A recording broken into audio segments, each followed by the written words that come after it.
Welcome to TVP Seminar number 59.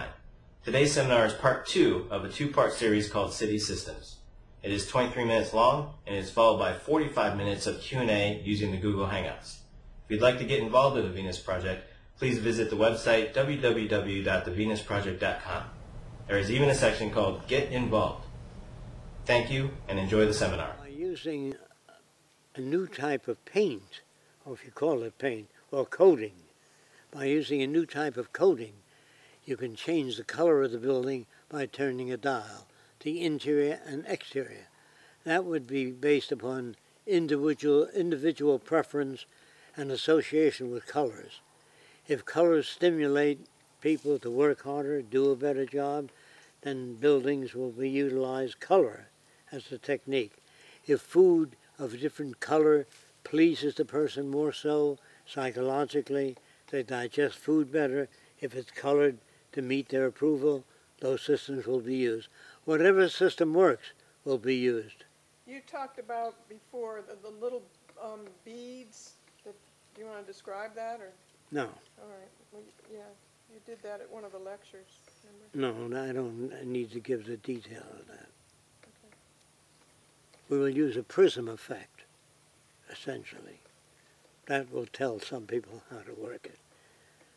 But there are many different things, new professions in the future. And I would say every few months or so, there'll be a lot of new professions. People in the middle of school will be shifting their profession. Not to some arbitrary profession, to some profession that became useful. How do you allocate scarce resources in an advanced kind of city where you've got a resource type of economy going on? Well, the Germans used the word Ersatz. Are you familiar with it? Yes. Yeah.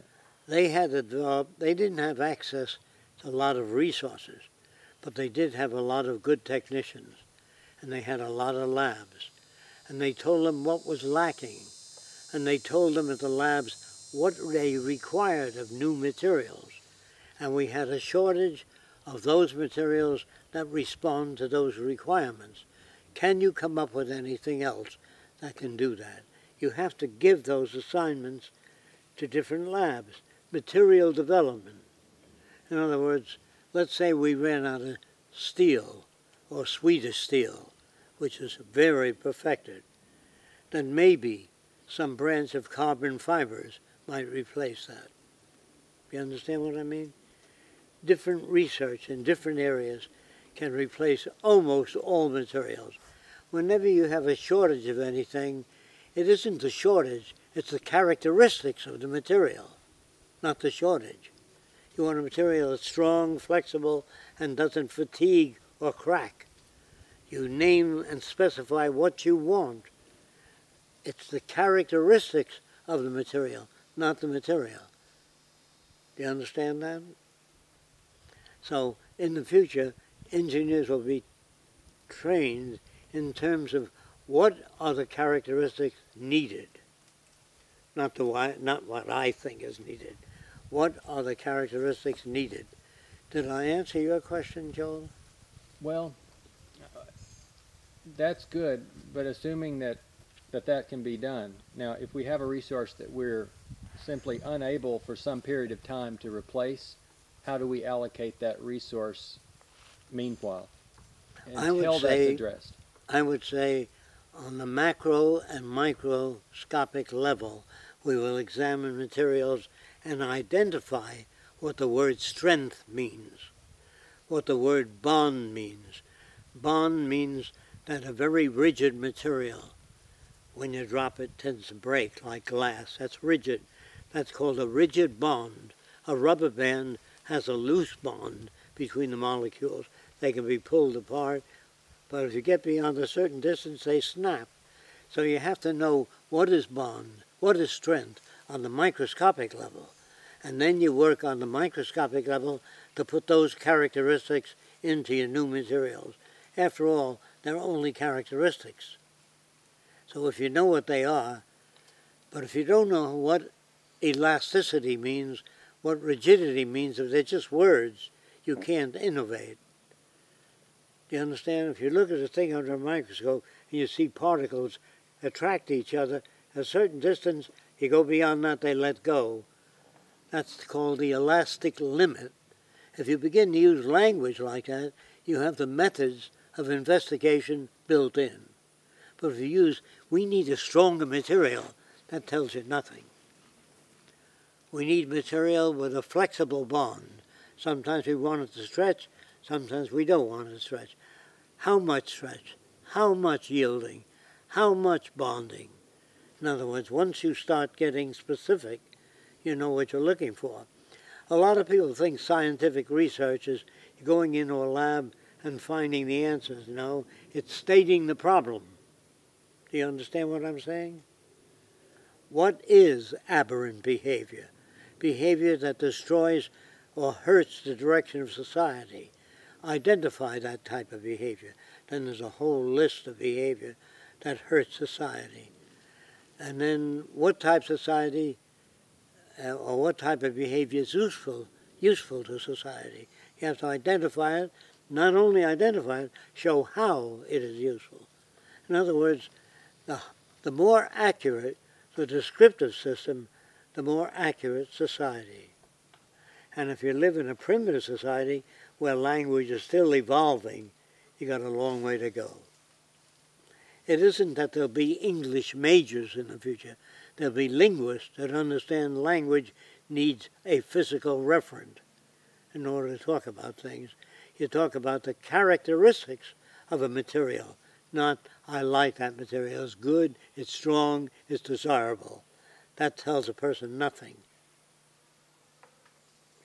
Were you trying to ask how resources would be used if there are limits on the resources? How they'd In be a sense, allocated? yeah. How would scarce resources be allocated if there is a period of time where they're not Fully developed. able to be replaced? In other words, if we can't come up for 50 years with a replacement for steel, well, but let's say if there is a compound that's yes, assuming there are certain materials that are not abundant in supply, they will be allocated on the basis of the function of the group. Do you know what that means? if you can explain it some more. Yeah. The people that need that serve maximum function, will have access to that first. But more labs will be assigned to research that's scarce. In other words, if you have a scarcity of a certain type of material, more labs are assigned that problem. How many labs, depending on how far along you are. You can't get anything out of primitive people. You can only show them how to plant food, cut down the dead trees, utilize the environment as a physical entity. Remember, if you go to Africa, you can harness people. You can have them work with technicians, and the technician will assign them things they can handle if they're not technical. They can wash things, store them, dry them, prepare things. So you use resources, that's what it means, the intelligent management of the Earth's resources, meaning using limited resources wisely. Wisely means appropriately. The word wise doesn't tell us anything. Does that answer your question? Yeah, I think I need to I need to specify my question in a different way, so I have to think about it some more. Yes, that's right. Yeah. Because you always hung up with the society you live in and the values superimposed upon you. Are you trying to say how is it determined how a material is used if it is scarce at a certain time? Yes, I answered that. Yeah, you answered that. Was that the question now? Whether or not you understand all my answers, that's something I'd else. probably like to go into certain details of that. I mean, you could have a whole talk on just that topic probably, right? You have to have a physical reference. Yeah. When you use the term a flexible material, you have to see it on an atomic level, on a chemical level. All those things have to be visual so that you have a referent. If you have no referent, you have to find a referent. That requires microscopic examination, photography of elasticity. You know what that means? photographing materials being stretched, how they become thin and they break. You have to show all the things you talk about, so when kids talk to each other in the future, they have a very clear reference of what they're talking about, because the kid will say, what is your reference for strength of material? And the kid says bond, and they know what that means. They know loose bond means a rubber band or dough or flexible material when they talk of loose bond. When they say, how do you strengthen bond? That means how do you increase the cohesion of materials? That might be heat treatment or chemical formulas. But every chemist does research and collects data on bonding materials, different chemicals that are used to bond, so they have big lists.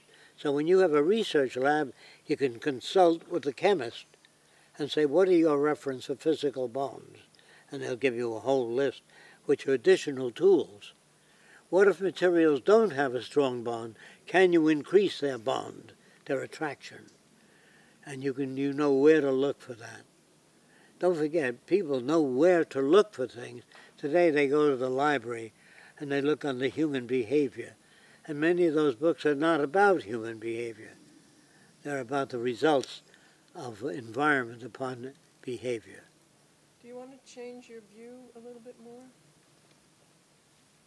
Mm-hmm. What time do you want to leave? Well, we have a little more time than I thought. We could go whatever you want. And I mean, we have to leave. We have to stop probably in about 20 minutes filming. What's that? We have to stop filming in about 20 minutes. We have a little more time than I thought. Okay. It's at 2 o'clock, the appointment. Okay, so let me see if I can get this right. I think it was technocracy that they used like a unit of heat as an agent to measure the value of a commodity, right? Energy. Yeah. So I the think amount of energy it took to make something. that's right. That's right. But that's what limited energy. All those are based upon scarcity or lack of resources. I don't see after the global survey and energy is allocated to different regions, I see a different approach. But until we have that survey, we can't really say we have enough resources at this Well, point. that's instruction time. Yeah. During the transition, it's all instruction and discussion. Because I get that a lot from people. What do you get? That we We don't don't really have know enough how energy. much resources we have to support. Say we have 6-7 billion people now. A lot of people say we don't know if we have enough to support that many. Well, you have to find out. Otherwise, you can't make a decision.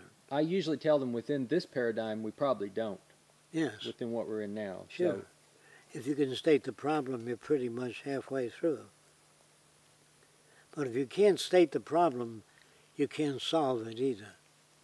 You can say, well, we must learn to lay our weapons aside and make peace. How do you do that? That's a very complex system. So people really don't even talk about problems. They talk a lot on TV about the elections, but they never talk about problems. They say we have limited funds. We can't give everybody medical care without taxing the wealthy. Well, the wealthy people say, I don't want to be out there supporting everybody's ailments. I worked hard for the money I have. I don't want to be overtaxed. So you got all these vested interests. And with vested interests, there are no solutions. So if you want to work within the system of vested interests, it means society will destroy each other. That's what it means to me. But if you are willing to, if you are able to go along with this as the closest method to being fair, the word fair is a terrible word. When I use the term statistical data and engineering and scientific principles applied to society is the nearest thing to decency and ethics. But I don't know what decency and ethics mean unless you say it's a method of making things available to everybody. Then I know what you're talking about. But if you use the word, we need more ethics in society, everybody will agree. but they haven't agreed upon anything. Do you know what that means? How many believe in the good life? All the hands go up. What is the good life? A good ball game, a good boxing match. You know, what is the good life? If you have no agreements, you're talking to yourself or you're talking at the other person. Very few people talk to one another. Believe me, I know it. They don't know how to talk to one another. They don't say, what is it that you want? I want decency and ethics. How do you attain that? I don't know. So your problem is to study how to possibly attain that. Then when you get it, you come back and discuss it. If you don't get it, say, I'm not equipped. There's too many variables that I don't understand. So you may have to spend time in the university lab, 6 months or so. Different people spend different times wherever you get the information. I think in Holland they grow tulips or flowers, but they do spend a lot of time studying what makes a desirable flower. We don't spend as much time on that.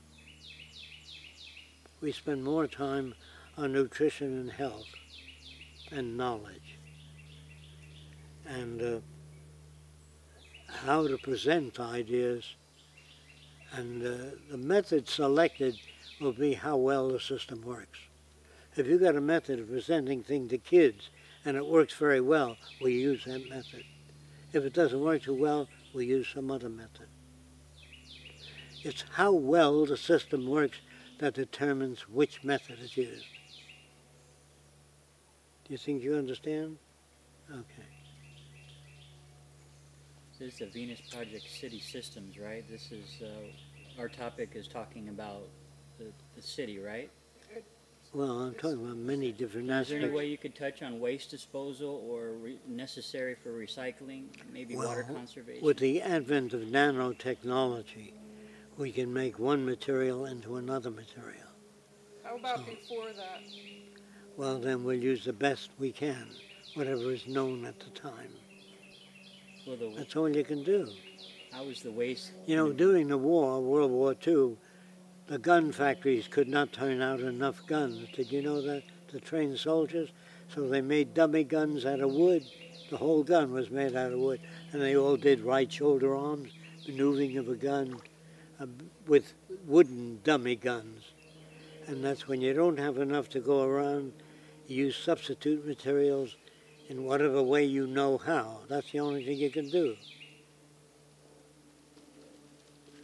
I think the Indians used animal skins on their wigwam because they didn't have any other material to use at the time.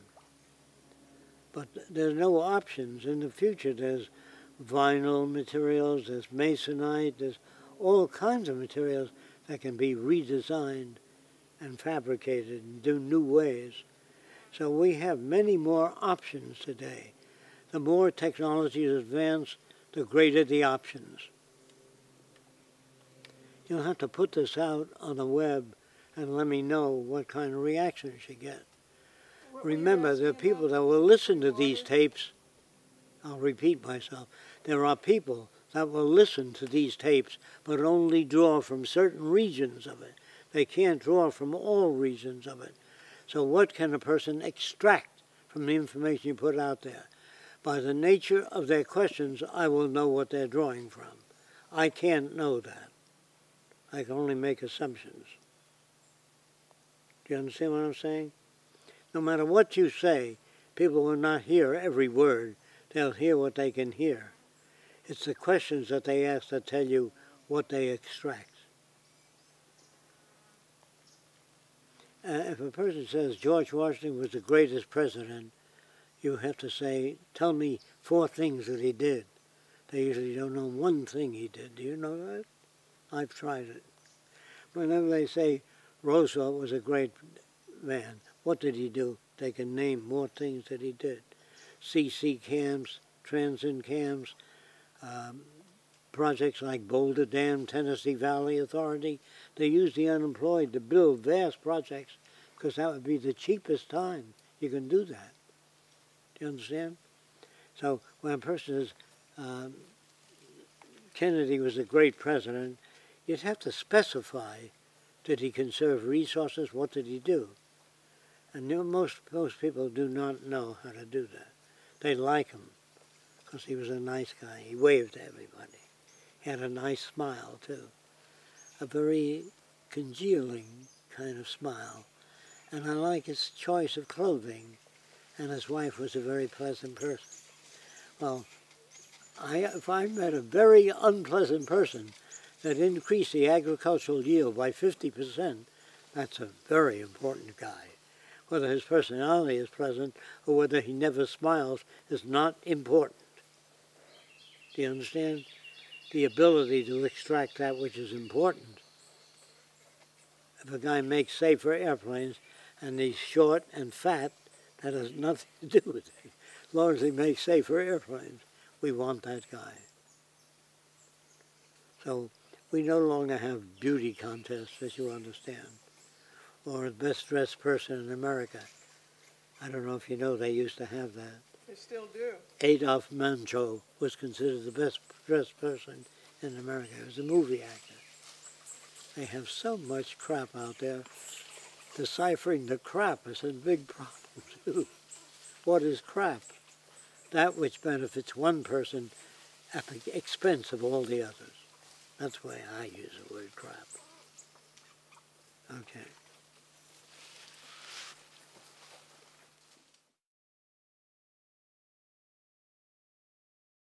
Philip, if you want to go ahead and take it on.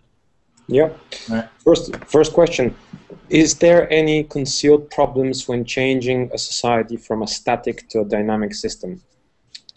Question mark. How would TVP ensure people the feel of control over their life and surroundings when everything is constantly changing? If nobody takes that, I'll start first. Basically, this is a two-part question. The first part is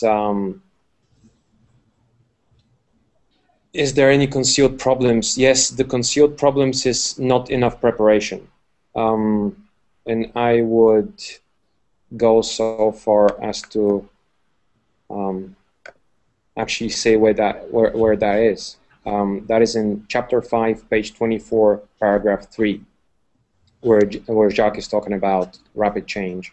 So if you have the book, The Best the Money Can Buy, then you can read about it. So not enough preparation is definitely a concealed problem. And the second part is how people would feel control over their life. Well, it's not that everything is changing in their life. It's not that completely, constantly changing environment. Things change if you want it to change, meaning that, for example, if you're some kind of a technician and you're working on a project that's constantly changing, this project would change. But if you want to go somewhere and travel the world and see a lot of things, you'll be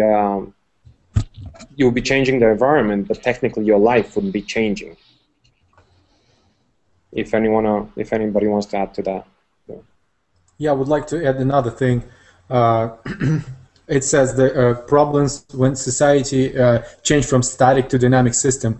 Well, we never have a static system. The society is always changing on a different rate. So what exactly do you mean? I mean, do you mean the society you used to, the society you grow up? It's always changing. If you remember, if you talk to your parents, they probably will say, "Oh, it's changed so much. It's get more crazy and crazy with every generation to come." So it's always changing, and we have to adapt and adjust to it and actually make it better. Is my microphone working? Yep. Yep. Okay. Second Did you have anything on this one? Yeah. Sorry. Yes. Anybody else? I wanted to just speak on something real quick. I guess Vixie didn't have anything. What people equate today in today's society, people equate stability and things remaining the same with security, and this is fine. This is natural. I don't know if the word natural applies, but this is how it is now. In the future, security, your personal security, your safety, will not be linked to something remaining the same. You will have stability, you will have security, you will have safety without the things around you remaining static. And that's like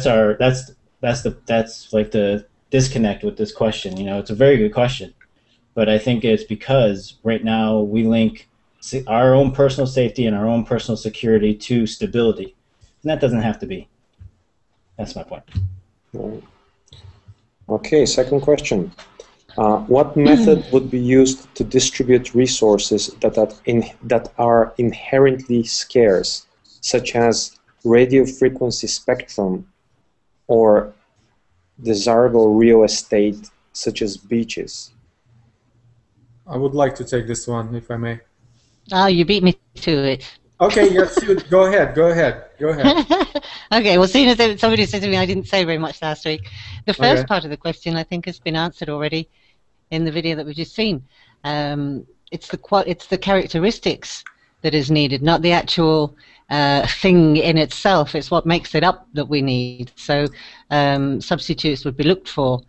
Although radio frequencies I can't speak about, but material stuff and what have you, yes.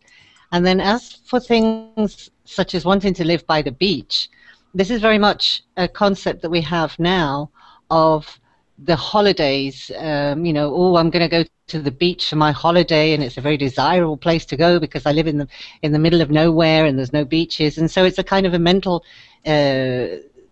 what's the word? It's a thing that we have in our heads that the beaches are desirable. But when we're able to travel all over the world, and we can go where there's beaches, we can go where there's snow, we can go to the mountains, we can go to the sea, beaches won't be that special anymore in any way more than anything else, you know? We'll have so much freedom to go everywhere that we won't necessarily just want to be by the beach, you know? We'll have access to everything and everywhere. Oh yeah, that was actually exactly how I would like to say. Exactly, Steve. But I would like to add a little thing to it. Before I moved here, I live in Florida, so it's 15 minutes drive to the beach for me. Before I moved here, I thought, yeah, I would like to live near the ocean. And after 5 years, I kind of think maybe, you know, valuable commodity will be some kind of cabin up to the woods on the mountain or something like that, you know. So you used to stop pretty fast, and you didn't have to be bounded to a specific region when you can travel. And actually, I talked with lots of people who came up from north to live in Florida, and most of them would like to get back because they used to Four Seasons, or it's just the people who can afford it. They live on two states. They live up north. They live down south. How they turn it here. So the thing is, everybody can afford it in a resource-based economy. You can live whatever in any place at any time. So why you have to be, you know, this is scarcity. This is scarcity talk. You know, the valuable commodity. It's not going to be such thing in resource-based economy. Yeah, and I would venture to guess that the people asking, anybody who refers to, you know, what about somebody who wants to live on a beach? I have a feeling they don't live on a beach and they want to, you know. And I'm in the same situation as you, Stan. I came to Florida a year and a half ago, and I don't have an inkling to go to the beach. Yeah, I'm tired. It's boring, you know. It's like sand and so there's a few different factors, like the need and the want and the wanting to do that will be a little bit less, so that's one factor of it. The actual beachfront property itself, there is a lot around the world, actually. It's pretty plentiful. And then you can do structures that allow for multiple people to take advantage of the same space. So there's many different factors that would contribute to this question not being really a factor in the future. Yeah. Shall I go to the next one? Yep. All right. If I find that many religions are, I'm really sorry about that, just to make sure. Yep. I find that many religions are obviously holding back progress in our current societies. Does TVP have any antidote for the situation in dire need of redemption? Education. Education and example. When people begin to see the scientific method has more success than prayer from any religion, they will start to change. It's not going to be an overnight thing, but it's something that will grow gradually, especially if the children are educated from small at school, like the experiment that Jack talks about, where they have some plants, and one set of plants, they water them and they give them nutrients and so on, and they see them grow. And then the other set of plants, they hold hands and pray around them and nothing else. They don't give them water or anything else. And of course, that gives the children a very clear idea of the power of prayer, or the lack of power of prayer. So I think it's education and example. Yeah, sure, and critical thinking also. But the Venus Project actually proposed and laid out a plan for what all the religions for many thousands of years claim to promote and claim to reach, but they don't have anything, any specific guidelines or designs to do it. So, but the Venus Project actually, what all the religions all about human betterment, about better life for everybody, about their humankind get together and live in the Garden of Eden. So, go for it. Anybody else? Yeah, I don't have anything on this one, I don't think. So. All right. Moving on. The education system of the future is designed to eliminate jealousy among students, ? How exactly does one accomplish that and maintain a system of evaluated performance in brackets grades? ? Again. I can take that again. Two parts. Educational system of the future designed to eliminate jealousy among students. Jealousy is not really developed in school. It is fostered and reinforced in school, but it's usually developed in the early ages. You don't have a grade system. This is the answer for the second part. You don't get a grade system in an education in a resource-based economy. There is no grades. Nobody tells you what is bad. Nobody tells you what is wrong and what is right. They give you information, relevant information about the result that is aimed to be achieved. So if you try to solve some kind of a problem and you think that this is the right way to go, they'll ask you questions. Why do you think this is the right way? Can you defend basically your answer? In short, Jacques talks about when kids draw people, they always draw like a straw man, basically just a few lines. And if you ask the kid, what about the weight? Does he have any mass? He looks very skinny. Then the kid will start drawing, a little bit of weight. So that's the way education will be performed. Basically, giving information to the kid and seeing how the kid would handle it, and not really saying, oh, you did that wrong, but actually providing information how something can be improved. Jack says he always gives all the children 10 points or whatever. It doesn't matter. He separates them as they're drawing so that nobody can see what anybody else is doing, and he praises them all. That's wonderful. That's wonderful. And then as they finally get better and better, he takes away the separators between them, and so there's no feeling of, oh, I didn't do as well as him or her. And yeah, actually, the present system, it's the present education system. It's tuned up to produce workers. We were talking about something different. Actually, if you were looking for a Khan Academy, if I remember correctly, they have statistic on the web. They can look for specific groups. So different people making progress in a different time. So the education system we have right now, it's you have to be able to finish certain tasks in a certain time. But if you learn a little bit slower than I'm not saying you learn anything slower. Maybe it's not correct. maybe it's when if you didn't get the concept in the right time, and you just have to follow the group which already probably got the concept, and you get labeled as like a C student or dummy. But for example, I mean, maybe you have to have a little more time to educate yourself or understand the concept, and after you understand the concept, you can get ahead of the rest of the group. So that's, I think, that what the Khan Academy can show on their statistic. So that's going to be a completely different educational system. All right. Anybody else?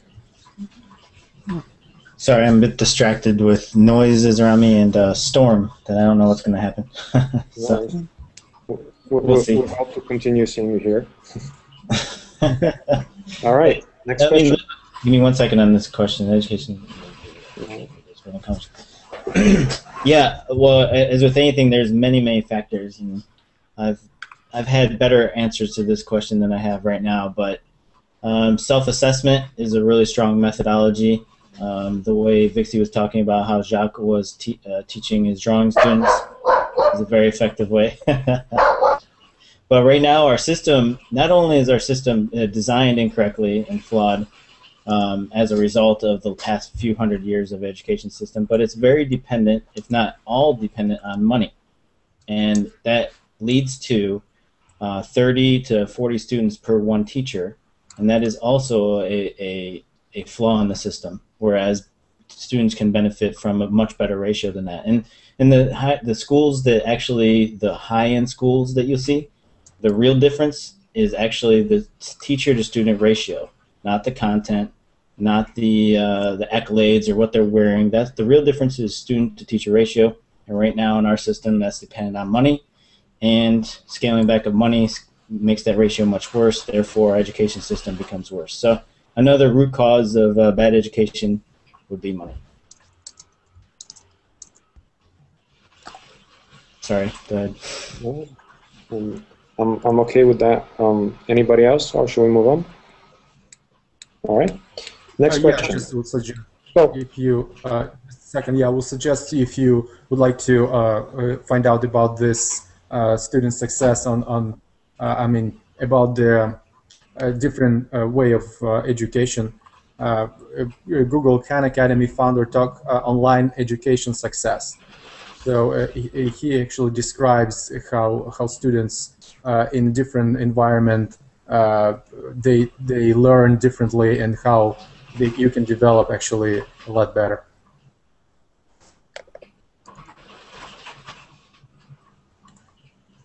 I just check it out. All right, next. Okay, sorry, Phil. No worries. Yeah. Governments in charge usually attempts to preserve and uphold its power. How would TVP act differently when applied? i.e., how would TVP try to preserve its power? Well, using the scientific method, I hope. You know. No, I think it's like it's not going to be something against government to fight the government. The Venus Project actually the solution when government will reach a certain not government when situation as Jacques put it.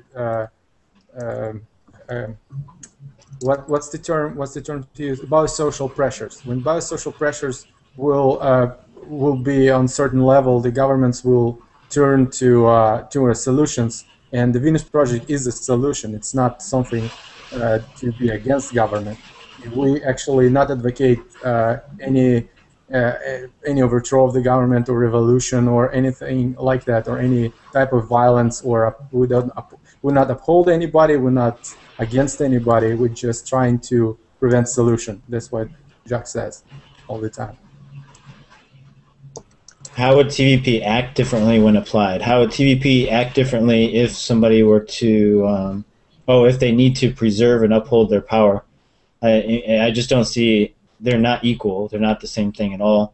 But one of the things that I could explain is interdisciplinary teams. In a sense of it, to put it in current old type of language would be that the power is spread to the experts. So, for example, if there is a bridge that needs to be built, it's not going to be a bunch of politicians arguing about it. It will be scientists and bridge builders discussing the best methodology to go about it. I don't really have anything more to say on that. Other than that, it's not really an equal statement. Can't equal current system to how TVP would act now. Yeah, it's kind of a tricky question. Right. Okay. Here's one about construction. Next question. Since construction today is so wasteful and inefficient, from what materials would the buildings and structures be built of mostly? Then the second part, what are the best materials available at the moment if we don't consider the money issue? First question, built mostly. I know there's been talk of using a lot of recycling of the current cities, and that's really reducing certain buildings to rubble, reusing that concrete with reinforcements such as steel and resins of different sorts to make them much stronger, maybe even much more flexible, so they can have a lot more sustainability built into them. So recycling of current useless buildings, in a sense, maybe Wall Street, and there's much more to go into in that, but that's just one example.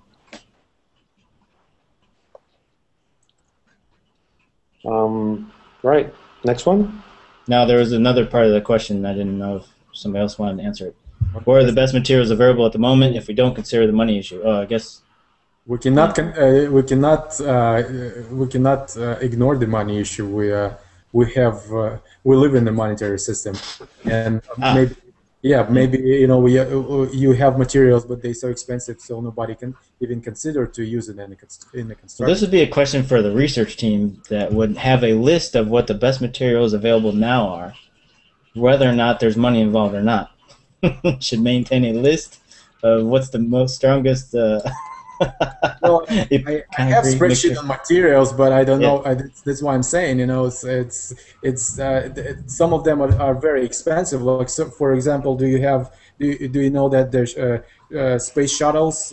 They have certain parts of the fuselage covered with this ceramic, which very good for reflecting heat. But why they didn't cover the whole shuttle?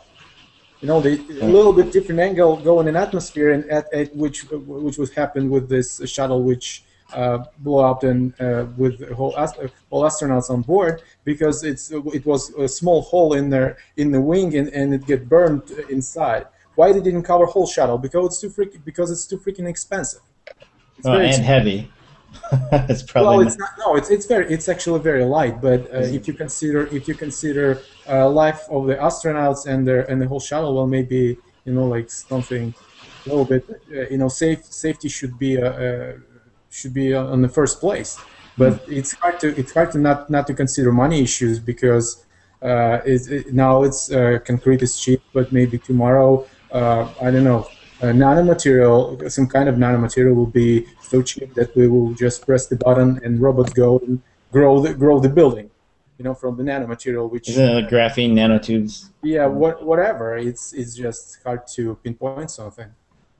Right. Well, you said not considering money issue or the best materials available at the moment. You can literally Google and YouTube this type of stuff. And what are you doing, Mixie? Is this a cat? No, it's a dog. No, it's a dog. It's the little one. Poor embarrassed dog looks like a cat. Okay. All right. Right. And you guys have to remember one thing, though, that when we're talking about construction, you still have to go so far as to say, actually, where is it going to be constructed? So yeah, different kind of construction in different kind of places equals different kind of materials. Yeah. Next question? Yeah, I think we can move on. All right. In the event that the first experimental city is built and the neighboring country decides that it needs the resources in the TVP city, will the TVP citizen hand over the city to the invaders? Question mark. If not, what will they do? Very good question. I don't know. Has anybody heard what Jacques said about that? It's in the 70s. I think it's in the 70s lectures, or no, sorry, it's not in the 70s lectures. It is in the old Peter Joseph radio talks. Have you guys heard about? No. Trying to remember, but I'm thinking of two main things. One of them is we would have some defenses, I suppose. Right. If there was anything, there would be some defenses. I don't know exactly what that means. And then the other one was, well, they take it and they destroy it, and there is no more city. That's just how it is. Absolutely. Yeah. And the world sees this, the other countries see this, and they see that the better method is to actually, have the city, and hopefully that expands. I would imagine that also there would be some kind of an attempt to share or to look for solutions before anything drastic happened. For example, if they need, as it will be an experimental city, sorry, the dog's getting down. As it would be in an experimental city, they may have discovered new things that could be shared and that they can teach the other people, rather than, they look for sort of a diplomatic solution, I would imagine, no? Okay, well, listen, we have this, you need it, but we also have this, we can help you with this and this and this, and show the sharing and show the collaborative spirit, and see, I don't know, I would imagine something like that would happen. That's just off the top of my head. Can you guys picture what a progress chart is? I wish I could draw it for you. And Jacques has explained this directly. The progress chart isn't a trend line that goes up, up, up, up, up, up, up, up. Progress chart actually, every single one of them goes up, down, up, more, down, up, more, down. And this might actually happen with the implementation of the cities. There might be a lot of setbacks. And it could be an inevitability, is kind of my point with this question. So what can you do about it? I don't know if you can do anything about it. Well, yeah, I mean, as far as I can remember, he basically said, because, when it comes to like armies and defenses and stuff like that, people always, kind of like go, whoa. It would be more of a, it would be, let's say, more of a preventional methods. So, for example, it wouldn't be like, somebody attacks us, okay, let's retaliate, with full force. It would be something like, a shield that protects us from attacks, something like that. So it's not like, there's no, basically there's no retaliation. We'll put Vixie on the front lines, and she'll be a hug giver. That'll be our defense. I'll give them cookies. Cookies. Oh, they don't mind. We don't have the fuel that you need, but we do have cookies. Very cool. All right. Next question. Why isn't there any direction or videos to curb people to take action, or some sort of action plan video that guides you through that guides you through the social and political problems you may face when implementing the Venus project? Did you watch The Paradise or Oblivion? If not, try it out. Yeah, this is more of like a hand-holding type of thing. And listen, I think the quick answer to this is we don't know what this is. This is what we're doing right now. With all the media we're creating, or the Venus Project is creating, the attempts they're making with, a different type of marketing. This is the path that we're doing now, and the idea is to find stuff that works and repeat that, and dismiss the things that do not work. And that's really it. So that video that you're talking about is the research is being done into making that video right now, in a sense. All right. This one is for Jacques, I think. Sorry, does anybody else want to add something? No. Okay. No, not that. Yeah, basically, it's just one line. What is Jacques' definition of freedom? I can answer that. All Jack right. always says he doesn't know what freedom is. What does freedom mean? What does the word mean? And what is freedom? Is it freedom to go out and steal from your neighbors? Is it freedom to go out and kill somebody? Is it freedom to do what? What is freedom? Maybe ask the person what are they asking? What do they think freedom means? Yeah. My own personal thought is that, and I think I said this once before in TeamSpeak, that we worry about this so much because we feel that we don't have freedom at the moment. But in a resource-based economy, I bet the word will probably become obsolete because we will be able to do what we want. We will be respectful of each other, so there won't be anybody stepping on anybody else's toes. You know, they always say your freedom ends where mine begins, but that sort of thing won't be necessary because we'll all be respectful of each other. So I think the word freedom will eventually Isn't it become one of those like obsolete. meaningless terms that you really can't define? Yeah, Like, because it has your own interpretation of it every single time. yeah, Yeah, yeah. well, that's always in interpretation. I mean, can you imagine? I mean, live in a world when you don't have the term at all. Like right now, nobody goes outside and advocate for oxygen for I mean everything or air, breathable air. You know, nobody like going outside uh, and yelling. You know, we need more sunshine. Well, maybe in up north regions sometime, but yeah, it's the same thing. I mean, when you have something in abundance, you don't even have this strict Yeah, definition. that term might actually get phased out.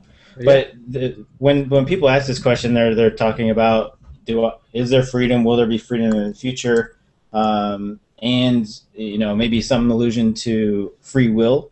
And I can say very bluntly, there is no such thing as freedom. There is no such thing as free will. These are Free will, yeah. there's no such thing as that, and it sounds bad, and it sounds terrible, and it sounds like somebody that's trying to make you be constrained. But in knowing that, you actually become more free, because there's no such. If you had free will, if you had absolute freedom, you could. All right, I would ask you to jump to the moon right now. I'm sorry. Oh, you can't do that. Okay, you're not free.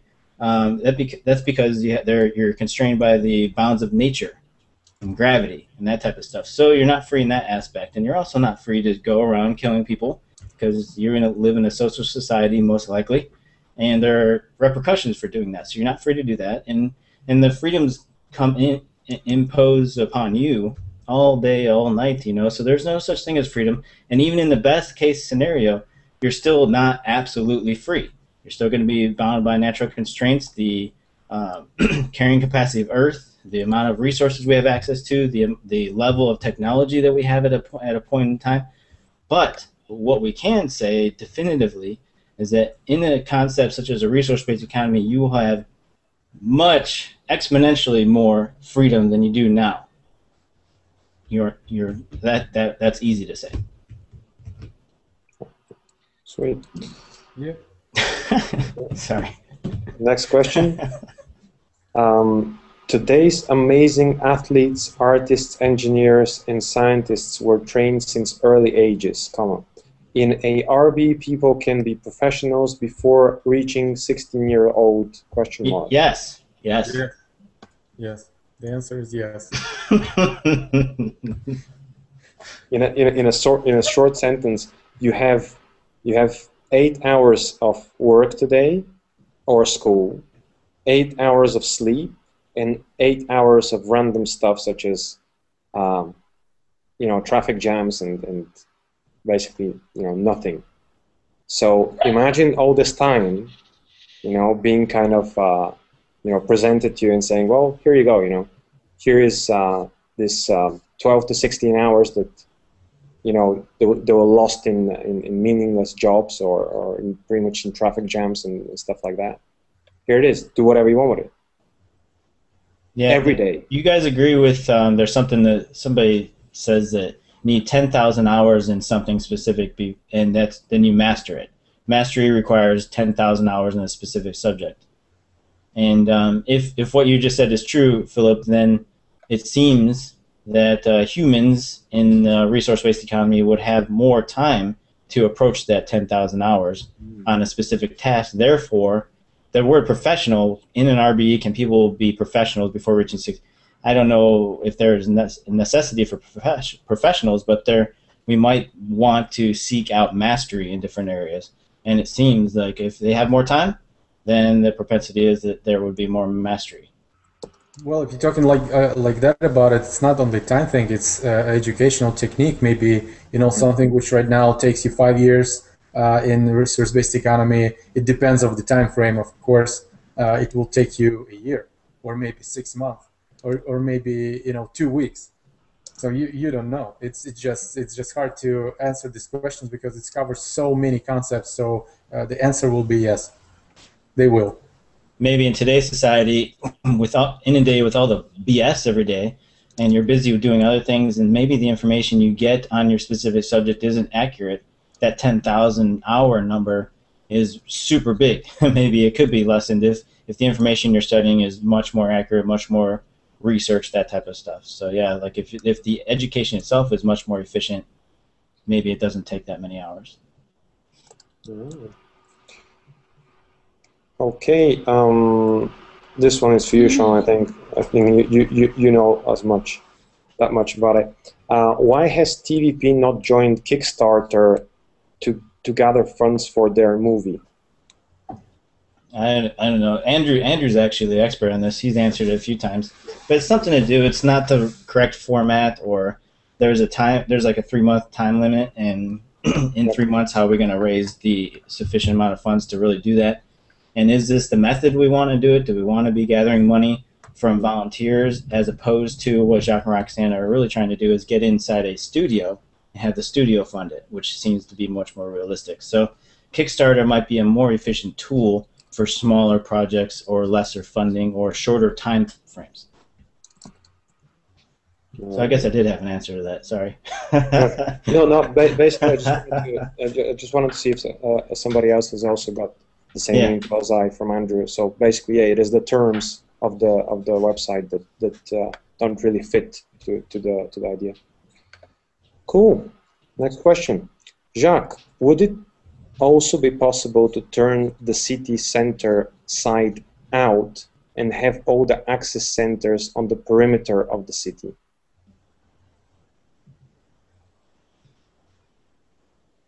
Very good question, but have no idea. It seems like it'd be less efficient. He was building it to be efficient. There'd be a lot more overall travel required to get to the same place. Yeah. But it doesn't mean it's not a possibility or not feasible, or it couldn't be a version of a city in the future. It's just it's obviously a question directed towards Jacques. So we'd have to write these ones down, or to remember them, mark them in some way, so that when Jack and Roxanne are back, we can put them at the top of the little moderator for the first week at the back, because there were a couple from last week that we weren't able to answer because they were directed to Jack. I haven't heard from him this week, and I was hoping to get him on last week, and obviously since I haven't heard from him this week, couldn't get him on here this week either. But we've already tested it with Joel, so we know that it works at the Venus Project if we do like this, even with the low bandwidth. So these do stay, so we can just remember when they do come back, we'll skim over the last 3 Google moderators and just pull those questions out and hand them right to Roxanne to show to Jacques. Yeah, just remind us to do that. All right. All right. And one before final. Each TVP city should be independent from the host country, much like Vatican City. The TVP cities would have their own laws, their own currency, in brackets none, their own court, jurisdiction, etc. Complete autonomy from the host country. What do you think? Usually, there's 2 things. Go ahead. I was going to say there's 2 things there that wouldn't exist. One is laws, and therefore the court jurisdiction as well. They won't exist because we won't need laws. If everybody has everything they need, then most of the crimes will be eliminated, so we're not going to need laws, and therefore we won't need courts to try anybody. And then as far as complete autonomy from the host country, well, it's got to be a centralized system, so you can't really have complete autonomy because you need to be connected to be able to give the information. There has to be a flow, an ebb and flow of information from the central computers to the different cities. So complete autonomy kind of doesn't ring, you know? What do you guys think? Yeah, I think you're right too. And actually, it's the first cities by the Venus Project in the countries. They're not going to be something like separate entity. The stuff in the city will work with the governments of the country to help them bridge the difference with other countries they have disputes or something like that. So it's not going to be something separate which parasite on the country to extract resources and just to get on the agenda. It will be very helping tool for the people of the country and help actually to promote their global society to build resource-based economy. So it's completely different concept, not Vatican or different laws on different things. It's going to be a research center. The first TVP city will be research center. Center will be university city where people can get educated on a new way of life and can work with people, you know, in this country. It's kind of similar to how we answered the question before, was going to take what we can get, or sorry, I don't mean we, I mean TVP will likely take what they can get, and that means that if the country offers some land, resources, this and that, but you'll use our penal system or our law system, or you have to use this, I think, you know, in an ideal situation, they would not have to do that, but I think in reality, probably will have to succumb to some of the government or entity or whoever is sponsoring this thing. They're going to have wants and needs and some type of interaction. So, like I said, as we progress, there's always going to be little hitches, you know. So I think they're all inevitable. And the last question. Have you heard of the couch that can reconfigure itself to be a chair or sculpture based on it's made up of thousands of tiny robots which reconnect? I don't have a link, sorry. I have not, but that's freaking cool. I always envision like a holodeck like they do on Star Trek. I can walk in a room and there's some kind of, it's a blank room. It has molecules in it, and you push the button and it configures the room how you want. Not only just a couch, but everything inside of it. And you know, that takes a lot of energy, a lot of computation, and too much at this point, and too much cost at this point. But I think it's doable, and that's an example right there. Those robots would essentially be representative of molecules. That's really cool. If you can just find the link, the person who's asking that question, if you can just find the link, that would be very, very valuable. Just paste in any Facebook TVP account, TVP Global, or It's an example of modular design, and modular design means multiple use, and that's higher efficiency. So right here in this example alone, 3 items out of 1 possible item. Very cool. Yeah. Well, these are the questions. So thanks very much for asking, everybody. Yeah, unless Joe wants to hand us some really quick on TeamSpeak, I think we should wrap up in the next 5 or 10 minutes so we can keep this close to an hour. It's been an hour and 11 minutes, so that was definitely cool to be able to do that. I didn't open up the Google moderator until about 2 hours before. I think I'll try to open up this one earlier, but we certainly don't want these things to be lasting 2 hours because people probably lose interest and all that fun stuff. All right. Joe's got one question. How do you respond to critics who say that public property is prone to abuse? Very nice question. Yeah. Basically, the question says, you know, how do you respond to people when they say that public property is prone to abuse? Sorry. Yeah, no, go ahead, Victor. That's in today's way of thinking. We don't respect things. But when we have the mentality of things are being made of the best quality to last, and we're brought up in a different way to respect what we have, because now we use and throw away and use and throw away, and if it breaks, it doesn't matter, we'll get a new one. And public property, well, if it breaks, like for example, if you go down the street and you break something, oh, it doesn't matter, the council will pay for it. No, we won't have that mentality. We'll have a totally different way to think about these things, and we'll look after them rather than break them. And if we see something that's broken, we will report it so that it can be fixed, you know, which today people will walk past something that's broken and it'll be months and months and months before it's fixed. So that's part of the mind shift, part of the values that will change. I think we can see that. Yeah, we can see that today in I really don't know what the word is. It's not like developed countries or, you know, advanced countries or whatever it is. But, you know, if you look at, you know, countries where they have a very high standard of living, the interesting part is that the citizens there, they don't vandalize the public property. What they do care for it very much, because they actually, what they see, that this is pretty much their property. It's they really look at it, especially in, let's say, small countries and in small counties. They look at it in this way. They say, okay, well, this bench, I have to take care of it because technically my taxes paid for it. So I want my kid to be using it. I want the sandbox for my kid to be clean. I don't want no dog poo in there. So they actually take care of this. They they take care of the public property. Yeah, it's about education. If you understand how your money actually going into it in this system, it's not just county going to pay it. You're going to pay for it. And if you're talking about public property, when all people properly educated about it, for example, you're going to take care of it as it's your own. It's different concept of it. It's not somebody else's. It's yours. It's there to serve you, and you're not going to break it. Yeah.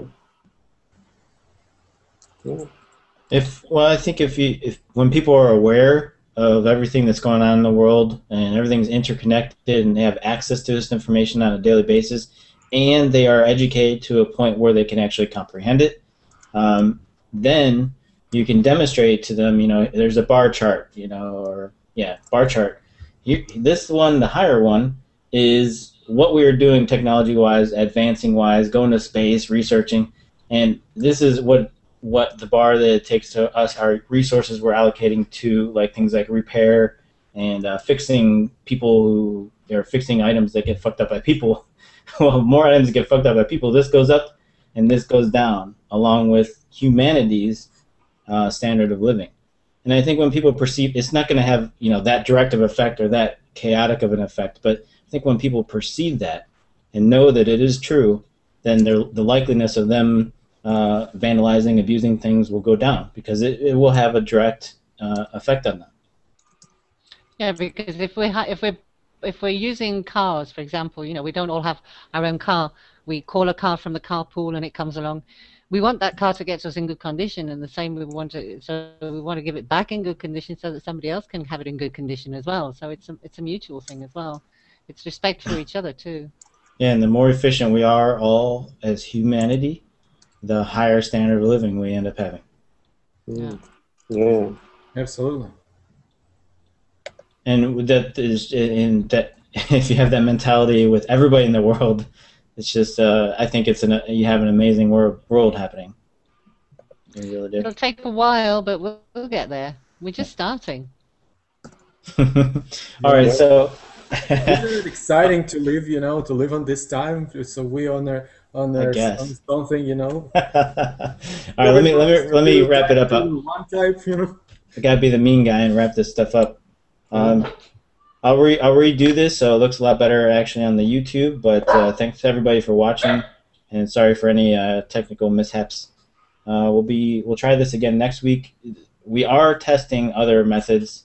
But this seems to be the most useful method if we can get Jacques and Roxanne to be on the panel also. So we'll probably continue with this and keep testing out other things.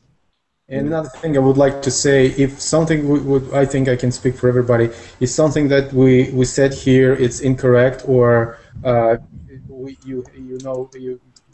didn't answer your question, please let us know. And so we can have this information, or we can pass this question to Roxanne and Jack.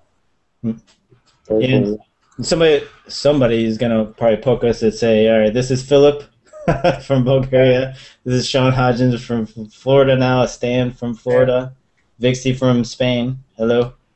And yeah, thank you guys for helping out. I always forget to point out who is who. Thank you guys for coming to this and helping out and answering questions. And this is good stuff. Try. I love you guys. All right. We love you. All right. Bye-bye. See you. Bye, everybody. See you next week. Yeah.